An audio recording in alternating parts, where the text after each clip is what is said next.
warahmatullahi wabarakatuh. Perkenalkan, nama saya Divandi Pratiwi dengan NIM B03219016. Di sini saya akan review satu film yang berjudul A Beautiful Mind. Nah, Jonas adalah mahasiswa pasca sarjana baru di Universitas Princeton. Ia diterima di universitas itu dengan beasiswa di bidang matematika. Ia memiliki teman sekamar yang bernama Charles Herman. Ia menjadi teman akrab hingga akhirnya Jonas mendapat gelar doktor dan menjadi dosen di MIT. Di tengah kesibukannya mengajar, terdapat satu mahasiswinya yang menyukai John. Ia bernama Alice. John yang pandai dalam rumus dan angka tersebut mendapat tawaran pekerjaan lain dari seorang agen di Departemen Pertahanan yang bernama William. Ia diberi tugas untuk memecahkan enkripsi kompleks telekomunikasi musuh negara. William Parker meminta Jonas untuk memindai koran dan majalah agar menemukan kode-kode rahasia di dalamnya. Obsesi Jonas dalam memecahkan kode-kode rahasia mengganggu kehidupan pernikahannya dengan Alice. Di sisi lain, John juga mendapat teror. Suatu hari, saat Jonas memberikan kuliah tamu di Universitas Harvard, ia melarikan diri setelah melihat 3 orang yang dianggapnya sebagai agen Soviet. Padahal, 1 dari 3 orang tersebut adalah psikiater Dr. Rosen.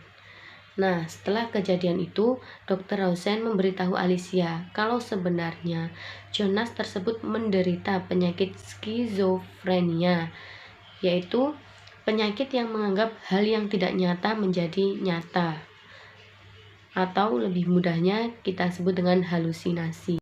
Jadi, selama ini yang dia anggap sebagai temannya yang bernama Martin dan ponakannya yang bernama Marge serta agen rahasia yang bernama William itu hanyalah halusinasi yang diciptakan sendiri oleh Jonas. Selama beberapa tahun, Jonas berusaha untuk mengobati dirinya dan didampingi oleh istrinya yaitu Alice yang setia menjaga dan merawatnya. 2 bulan kemudian, Jonas datang kembali ke Universitas Princeton. Ia datang untuk menemui temannya yang bernama Martin. Di saat ia sedang enak berbincang, tiba-tiba Charles datang untuk merusak pikirannya. Hingga Jonas kembali tidak sadar lagi dan marah-marah lagi. Hingga hari keesokan harinya, Jonas datang lagi ke Universitas Princeton, tetapi ia datang untuk menjadi mahasiswa di sana. Saat berada di perjalanan, Jonas bertemu dengan 3 orang temannya, yaitu Charles, ponakan Charles atau Marge tersebut, dan William atau agen rahasia tersebut. Tetapi Jonas sudah mengatakan dengan tegas bahwa dia tidak akan mengajaknya untuk berbicara lagi karena mereka hanya khayalan yang ada dalam pikiran Jonas. Pada tahun 1978, di Universitas Princeton, tepatnya di perpustakaan, terdapat satu mahasiswa yang bernama Toby Kelly. Ia menunjukkan hasil teori yang ia kembangkan. Akhirnya, Jonas berdiskusi dengan Toby Kelly dan 2 orang lain di dalamnya. Melihat hal tersebut, Martin memanggil Alice. Mereka sangat bahagia melihat bahwa Jonas bisa berkomunikasi dengan baik lagi.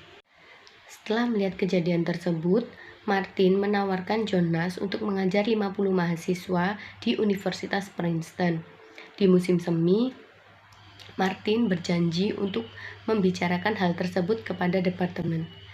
Pada bulan Maret 1994, tepatnya di Universitas Princeton, John bertemu dengan Thomas King. Thomas King memberitahukan bahwa Jonas akan mendapat Nobel atau penghargaan yang biasa disebut dengan The Pence. Itu yang dianggapnya sebagai pengakuan ketika menjadi dosen atau profesor di universitas.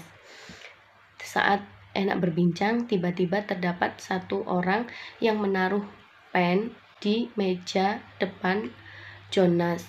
Akhirnya semua orang pun mengikuti untuk menaruh pulpen di depan Jonas, dan Jonas pun senang melihatnya.